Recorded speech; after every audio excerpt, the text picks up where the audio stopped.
यहाँ तो परमात्मा के लिए वो प्यारी आत्मा आती है जो परमात्मा के अंश हैं, जो पिछले जन्मों से उनके चरणों में कहीं ना कहीं किसी ना किसी रूप में वो उनके साथ रहे हैं। अब वो पार हो नहीं पाए, अब भटक रहे हैं, उनको फिर परमात्मा अपने बच्चों को इकट्ठा कर रहा है किसी ना किसी माध्यम से, कोई टीवी से, चैनल से, या किसी पुस्तक से, या किसी मित्र से, रिश्तेदार से, भाई बहन से अपना संदेश भिजवा कर इनको फिर शरण में ले रहा है। तो ऐसी प्यारी आत्मा जो परमात्मा के बच्चे यहाँ आते हैं और इनके लिए जो सेवा होती है, ये धर्म यज्ञ है। इस धर्म यज्ञ में आपका पैसा लगता है, इससे आपको पुण्य होता है, और जो पैसा आपका किराए में लगा वो भी आपका पुण्य के अंदर लगा। अब पुण्यात्मा जैसे जो अनजान व्यक्ति हैं, जिनको इस मार्ग का पता नहीं, वो मंगलवार को 100 रुपये का प्रसाद बांटनी है, वो तो वहीं तक सीमित है। हम भी ऐसे ही थे जब तक ज्ञान नहीं था। मंगलवार के दिन 100 रुपये का प्रसाद बांटा करते, घड़ियाँ उमंग भर जाती तो 5.25 का बांट देते, बहुत खुशी होती। तो ना तो उसने बहुत गुणा पुण्य मान लेते थे। अब परमात्मा कहते हैं, जिन हर जैसा सुमरिया बैता को तैसा लाभे, ओसा प्यास न भागे ही जब लग दसे नहीं आबे। कहते हैं जिसने जैसा भगवान की भक्ति सेवा दान किया उसको उतना ही लाभ मिलेगा। ओस चाटन ते प्यास नहीं बुझ सकती, वो तो गिलास पीना पड़ेगा गट गट गट जब प्यास बुझेगी। तो ये जो स्वाप का प्रसाद 100 रुपया पल्ले बांध लिया माता का हमारे न्यू हो जा, और ये छोटे मोटे जो दान हम करा करते, ये तो ओस चाटन वाली बात थी। और अब यहाँ आपने गिलास के गिलास पीने पड़ेंगे, और देगा वही परमात्मा। आप देखना खेल मालिक का भगवान क्या किया करता है। अभी तक हम परमात्मा से सुख लेने के लिए पहाड़ों पर चढ़ गए, बर्फों पर चल पड़े, मालिक वहाँ मिलेगा उस मंदिर में, हम चले गए वहाँ मिलेगा, वहाँ पहुँच गए, कोई संत मिला उसके पास जाने की चेष्टा की, लेकिन वो चीज़ नहीं मिली। अब आपको वो वस्तु मिलेगी जिसकी गुण गाया करते थे, जिसकी आपको चाह थी, तड़फ थी, और जिसके विषय में सदग्रंथ संकेत किया करते थे। भगवान ऐसा करता है, भगवान कोढ़ी को स्वस्थ कर देता है, अंधे को आंख दे सकता है, बांझ को पुत्र दे देता है, निर्धन को धनी बना दे, कंगाल को राजा बना दे, और हर तरह के सुख भगवान ही दिया करता है। तो वो परमात्मा आपको अब मिलेगा, वो ही आपको सुख मिलेंगे जो भगवान दिया करता है। क्या बताते हैं, पर्वत पर्वत में फिरा भाई कारण अपने राम, फिर राम जैसे संत मिले जिन सारे सब काम। परमात्मा की चाह में अपने संकट निवारण के लिए पर्वत पर्वत घूमा फिरा, कहीं भगवान मिल जावे, और ऐसे संत मिल गए जहाँ मेरे वो भगवान जो काम करता है और वो काम वहाँ हो गए हमारे। तो कहते राम जैसे संत मिला जिन सारे सब काम। तो पुण्यात्मा यहाँ आपको वो सुख होंगे आप सोच नहीं सकते, क्योंकि हम भगवान इतनी तो समझते हैं कि भगवान हमें सर्व सुख दे सकता है, लेकिन वो हो कहीं से नहीं रहे थे। अब आपको यहाँ से वो सुख होंगे जो आप सोच नहीं सकते कि ऐसा क्या भगवान वर्तमान में भी कर रहा है।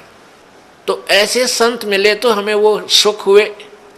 परमात्मा जैसे ही संत मिले जो परमात्मा सुख देता है, तो आपको इस दास के माध्यम से कबीर भगवान परमेश्वर जी आपको वो सुख देंगे जो भगवान दिया करता है, क्योंकि वो पूर्ण परमात्मा है। जो ऐसे व्यक्ति हैं जो इस तत्व ज्ञान से परिचित नहीं है, वो क्या कहते हैं, क्या सोचते हैं कि भी तुम जाते हो, महीने में 2 बार जाते हो, महीने में 1 बार जाते हो, किराया भी लगता है, काम भी आपका, कार्य भी आप छोड़कर जाते हो, तुम क्यों अपना नुकसान कर रहे हो। अब पुण्यात्माओं, अब उनको तो ज्ञान नहीं इस बात का, वो तो बालक है, अनजान है। जैसे एक कोई शहर का बाबू था, शहर में ही, बड़े शहर में वो पला, वहीं जन्मा पला बड़ा हुआ, नौकरी योग्य हुआ, उसकी नौकरी उसकी सर्विस लगी रूरल क्षेत्र में, गांव में, और वो अपनी ड्यूटी ज्वाइन करने के लिए गांव में कार्यवर्ष जा रहा था। वहाँ पर एक खेत में किसान हल जोत रहा था बैलों से और गेहूं बीज रहा था। अब उस शहर के बाबूजी ने तो वो गेहूं अपने घर में देखे थे और एक ठेके में, एक टैंकी में, उसमें से माँ निकाल कर देती थी, नौकरानी आटा पिसवा लाती थी और माता बना के भोजन दे देती थी। वो बाबूजी खा कर और बड़ा हो गया था। उसने ये नहीं पता था ये गेहूं कैसे उत्पन्न होता है, कैसे बनता है। और जैसा भी अपना व्यवहारिक ज्ञान उसको था कि भाई गेहूं की बड़ा अभाव है अपने भारत में और इसको बर्बाद नहीं करना चाहिए, बड़े संभाल के रखना चाहिए, क्योंकि वैसे माता पिता भी कहते हैं भाई अन्न को बर्बाद नहीं करना चाहिए, बड़ा ये जीवन दाता है। तो वो भी भावना उसमें थी। उसने क्या देखा कि किसान एक थैले में कणक गाल के, गेहूं डाल के और एक पाइप के द्वारा बैलों के पीछे हल पर लगे हुए उस पाइप में से और मिट्टी में वो गेहूं डाल रहा है, मिट्टी में डाल रहा है खेतों में, और कुछ गेहूं अलग रखे हैं जिनको दूसरी ट्रेन में वो उठाएगा। तो उसने देखा कि भाई ये आदमी के क्या मिट्टी में क्या डाल रहा है। उसने देखा गेहूं रखे हैं, ये गेहूं ही बीज रहा है। तो उस किसान से कि मुट्ठी से भी उसने देखा गेहूं डालता है, उसको पक्का हो गया कि ये आदमी मूर्ख है जो ऐसी बढ़िया वस्तु, खाने की वस्तु, अन्न, गेहूं को और मिट्टी में डालने लग रहा, अच्छा पागल। अब उसको उस बाबूजी ने कहा उस गेहूं बीजने वाले हाली से, किसान से, कि भैया एक बार रोकना। अब किसान ने सोचा भाई शहर का आदमी दिखा है, कोई रास्ता पूछता होगा। उसने बैल खड़े कर लिए, रोक दिया हाल। हाँ बाबूजी बताओ क्या काम है। तो बाबूजी ने बोला अरे तू मूर्ख है क्या। वो शहर वाला बाबू बोला अरे किसान तू पागल है क्या, इस गेहूं को बर्बाद कर रहा है, ये तो बहुत संभाल के रखने का है। ला गया लेक्चर देन जिसा उसने बेरा था बॉडी पीरियड ने। अब वो किसान ने सोचा यो कितना है क्या बंदर, इसने यो मन ने मुझे शिक्षा देने लग रहा है उल्लू। वो समझ गया कि उन्हें बोतड़ू है कह लेने दे इसने सारी। वो जब सब अपनी शिक्षा दे चुका, जब पहले उसकी मूर्खता पर उसको पता लगा कि भाई इसने पता ही नहीं होगा इस प्रोसीजर का, तब उस किसान ने उसको समझाया कि भगत जी बात सुन, मैं गेहूं को बर्बाद नहीं कर रहा, ये बर्बाद जो मैं करता हुआ नजर आ रहा हूँ ये मुझे आबाद करेगा ये गेहूं। देख 1 एकड़ में 40 किलो डालूंगा, 40 किलोग्राम, और एक ट्रैक्टर की ट्राली भर के ले जाऊंगा, इतना इसमें धन होगा मुझे। यानी 40 किलो डालूंगा 1 मन, तो मुझे 60-65 मन गेहूं यहाँ से मिलेंगे। अब वो बता रहा था लेकिन उसको समझ में पल्ला नहीं पड़ रहा उस बाबूजी के। अब मैं कैसे मानूं भाई, अच्छा मूर्ख है, मिट्टी में बर्बाद कर रहा है और कहता गेहूं 65 मन होंगे 1 मन के। किसान ने कहा कि आप 4-5 महीने के बाद आना, अप्रैल में, और फिर दिखाऊंगा तुझे ये मैं बर्बाद कर रहा हूँ, यही मुझे आबाद करेंगे। अब वो चला गया। वो फिर आया इसी प्रकार अप्रैल के महीने में। उसने देखा, किसान ने उसको दिखाया कि 1 कनक का दाना डाला था और कम से कम 10-12 ये गुच्छा बन गया, देख नीचे से, और प्रत्येक पौधे के ऊपर 1-1 बाली आई है, एक बाली में 30-40 दाने हैं। उसने ऐसे करके वो दिखा, देख बाबूजी। तब उसकी चौंध टूटी, अगर भाई आप ठीक कह रहे थे। तो पुण्यात्माओं, जो आज आप दान कर रहे हो, किसी प्रकार यहाँ भगवान के दरबार में आने का आपका किराया तक भी आपके पुण्य में लिखा जाएगा। और जो अनजान है वो तो ऐसा समझ लो जिसने कभी देखा ना हो गेहूँ उत्पन्न कैसे होते हैं, उस 4 मन गेहूँ को ही चिपटा बैठा रहा, उसी को सुरक्षित रखे, आगे कहाँ से मिलेंगे उसको। तो आप जो पुण्य कर रहे हो, ये दान कर रहे हो, यही आपको आबाद करेगा। कहते हैं देते को हर देत है जहां तहां से आने, नहीं दिया फिर मांगते फिर यो साहिब सुने ना कान। जिन्होंने देखो आज एक तो इतना गरीब है, फाइनेंशियली इतनी वित्तीय हालत उसकी कमजोर है कि रिक्शा चला रहा है, एक ऐसा है मजदूरी कर रहा है, एक रिक्शा चला रहा है, एक उसके अंदर विराजमान है, बैठा है, दोनों ही मनुष्य। तो पुण्यात्माओं, एक गाड़ी चला रहा है ड्राइवर, एक मालिक उसमें बैठा है और गाड़ी भी मालिक की है। तो इतना भेद यूं क्यों हो गया?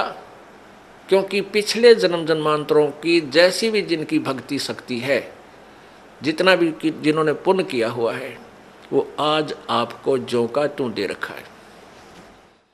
जिन्होंने पीछे कोई पुण्य किया नहीं, वो आज कंगाल है और एक एक पैसे को मांगते फिर रहे हैं। अब कोई नहीं सुना है। अब देते को हर देत है। जिन्होंने दान किया उनके ठाट ठाट कर रखे हैं। छोटा सा बच्चा बिजनेस में लग जाता है और चारों तरफ से उसके पूरी प्रोग्रेस हो जाती है, विकास होता है, क्योंकि उसने पिछले जन्म में पुण्य कर रखे, वो भगवान दे ही देगा, उसमें टोटा होने ना दे उसके। तो इस प्रकार अब आप जो दान करोगे, प्रथम तो आप इस बात से परिचित हो जाओगे कि अब जो दान करोगे उसका बेनिफिट केवल अगले जन्म में लेने की चाह मत रखना। आप जो भी पुण्य करोगे या भक्ति करोगे, अपना जन्म मृत्यु का रोग कटाने के लिए ही करना। फिर रही बात आपको यहाँ की सुविधाएं, ये तो अपने आप मिलेंगी। ये भक्ति का जो बाई प्रोडक्ट है, यहाँ की सुविधा तो आपको फ्री ऑफ कॉस्ट देगा।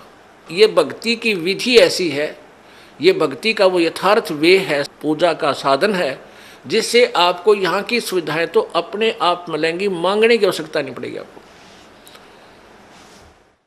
जैसे गेहूं बीज दिया किसान ने, अब किसान का प्रथम उद्देश्य है कि भाई गेहूं हो, मेरा बालक मेरा परिवार भूखा ना मरे, हम जीवित रहें, अन्न को खाएं। और उसके साथ फिर भूसा और बन गया, वो तूड़ा बन गया, तूड़ा जिसको चारा बोलते हैं पशुओं का, वो तो पहले बना। उसका उद्देश्य केवल ये था कि मुझे गेहूं मिले। यहाँ भी आप देखते हो कि कई लोग ऐसे हैं पैसे वाले, इतना उनका बड़ा फार्म होते हैं, इन क्रेनों से कटवा डालते हैं गेहूं की बाली बाली निकाल लेते हैं और नीचे वो तूड़ा चारा काट कूट देते हैं, अंदर ही पड़ा रहता है। उनका उद्देश्य गेहूं बीजना ही था। और वो जो तूड़ा है, वो चारा, वो फ्री में होता है, वो अवश्य ही होगा।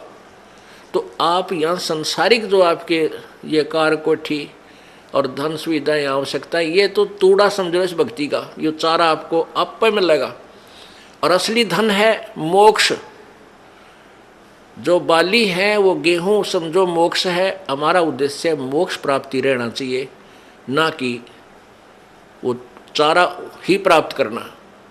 अगर चारा उद्देश्य रहेगा तो आप परिपक्व नहीं होने दोगे उस फसल को, गेहूं को, और कच्चे कोई पशुओं को डालकर आप भूखे मर जाओगे, कंगाल हो जाओगे। इसलिए हमने इस प्रोसीजर को पूरी तरह समझना है, और वो समझाने के लिए आपको यहाँ बुलाया जाता है। अब बताओ, हमने आपको यहाँ बुलाकर क्या क्या कराना है? कोई काम नहीं, कोई सेवा नहीं। सेवा तो हम आपको तैयार करें पावा सारी, बच्चे लग रहे हैं यहाँ, पुण्यात्मा जिनको पता लग रहा है कि ये सब अपने भाई हैं, सतलोक के वासी हैं। अब ये भूल भटक गई, यहाँ काल के जाल में फंसे हुए हैं, और इनकी जितनी हम सेवा करेंगे, ये मालिक के बच्चे हैं, परमात्मा लाभ देगा सेवा करने वालों को। और आपकी फिर यहाँ ऑपरेशन होगा मोतियाबिंद का। तुम कहाँ फंसे हुए हो, क्या करना था, यहाँ आए किस लिए थे, तुम कर क्या रहे हो?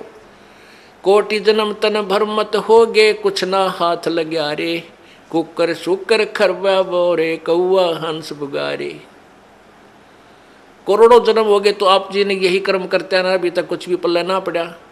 आज कोई फैक्ट्री मालिक का मृत्यु हो जा, कल गधा बन गया, ओ तेरे की। फिर कभी मनुष्य जीवन मिला, फिर कोई पुण्य किया, फिर मनुष्य जीवन मिला, जब वो उसको फैक्ट्री मालिक बना देगा, और फिर मृत्यु। इस जन्म मृत्यु के रूपी रोग से मुक्त होने के लिए आप जी ने इस ज्ञान को समझकर इस भक्ति मार्ग को उसी उद्देश्य से ग्रहण करना चाहिए जो इसका मूल उद्देश्य है। देते को हर देत है जहां तहां से आन, ना दिया वो मांगते फिर यो साहेब सुने नहीं कान।